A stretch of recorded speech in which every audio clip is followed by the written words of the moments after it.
بھائی نے اپنی بیٹی اپنی بہن کو دی. صحیح ہے. اب پھوپھی کے گھر جب وہ بہو بن کر گئی تو وہ جا کر یہ سمجھ رہی ہے کہ میں پھوپھی کے گھر ہوں، جبکہ قبولے نے اس پھوپھی کو بنا دیا ساس، بالکل. اور اس بچی کو بنا دیا بہو. اور وہ جو پھوپھی کا بیٹا تھا، جو اب اس کا پہلے پھوپھی کا بیٹا تھا، اب اس کا ہو گیا شوہر. اور وہ جو اس کا ماموں تھا، اب ہو گیا اس کا سسر. اور وہ جو اس کا بھانجا تھا، اب ہو گیا اس کا داماد. ایک ایونٹ نے، یعنی ایک پروسیس نے، رشتے جس کو کہتے قبولے یعنی تین، ایک عموماً ہمارے جیسے نکاح نے چینج کر دیا، رشتوں کے ناموں کو تبدیل کر دیا. اگر اچھا خالہ وہ اب بھی ہے، پھوپھی وہ اب بھی ہے، مگر وہ پھوپھی کے ساتھ اب ہو گئی ہے ساس.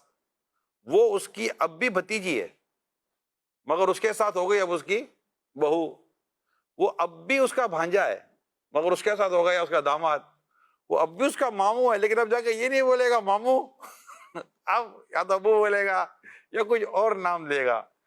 تو جب آپ کے رشتوں کا نام بدلا ہے، اور یہ تو بدلا، یہ تو کوئی دو رائے نہیں ہے، جب رشتوں کا نام بدلا ہے تو ظاہر ہے کہ کچھ مزاج بھی بدلے گا، ظاہر ہے کچھ سوچ بھی بدلے گی، ظاہر ہے کچھ انداز بھی بدلے گا.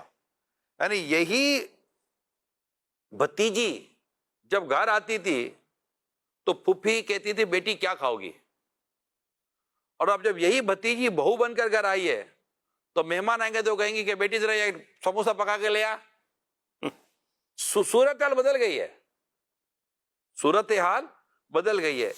یہی بہن پہلے جب اپنے بھائی کے گھر جاتی تھی تو بھائی ایز اے بہن تو لیتا ہی تھا، لیکن اب یہ بہن اس کی بیٹی کی ساس ہو گئی ہے. اب یہ بہن جب گھر آتی ہے تو وہ ہو سکتا ہے کہ یہ نہ سوچے کہ میں اپنے بھائی کے گھر جا رہی ہوں، وہ یہ سوچے گی کہ میں اپنی بیٹے کے سسرال میں جا رہی ہوں. اب جو کچھ میں نے اس پر ڈسکس کیا ہے اور جو اس وقت آپ دیکھ اور سن رہے ہیں، آپ سوچئے کہ رشتوں کی نوعیت کیسی بدل گئی ہے. اور یہ 360 ڈگری پر یہ پورا رشتہ تبدیل ہو چکا. خونی رشتہ اب بھی قائم ہے، لیکن ایک سسرالی رشتہ کریٹ ہو گیا. اور جیسے یہ سسرالی رشتہ کریٹ ہوتا ہے تو یہ اپنے تقاضوں کے ساتھ، اپنی ریکوائرمنٹ کے ساتھ آ رہا ہوتا ہے. اگر ایسے میں ہم وہی اپنی پرانے ورژن پر رہیں گے اور نئے ورژن کی طرف نہیں جائیں گے، اور ہمارا یہ رشتے داری کا سافٹ ویئر اپ ڈیٹ اور اپ گریڈ نہیں ہوا کہ اب آپ نے ایک نیا سافٹ ویئر انسٹال کر دیا ہے رشتوں میں، اور وہ ہے شادی کا، نکاح کا، تو اب اس کا ایک نیا ورژن آئے گا، اس کا ایک نیا سافٹ ویئر ہے، اس کی ایک نئی ریکوائرمنٹ پیدا ہو گئی ہے. اگر اس نئی ریکوائرمنٹ کو آپ نہیں فیل کریں گے اور انزلوا الناس منازلہم، لوگوں کو ان کے درجوں میں تولو، ان کو ان کے مقام و مرتبے کے مطابق آپ ٹریٹ کریں. اور آج بھی اگر اس ماموں بن کر بھانجا سمجھ کے ٹریٹ کیا تو بولے گا ماموں مت بنا، میں ہمارا بھانجا نہیں ہوں، میں اب تیرا داماد ہو چکا ہوں.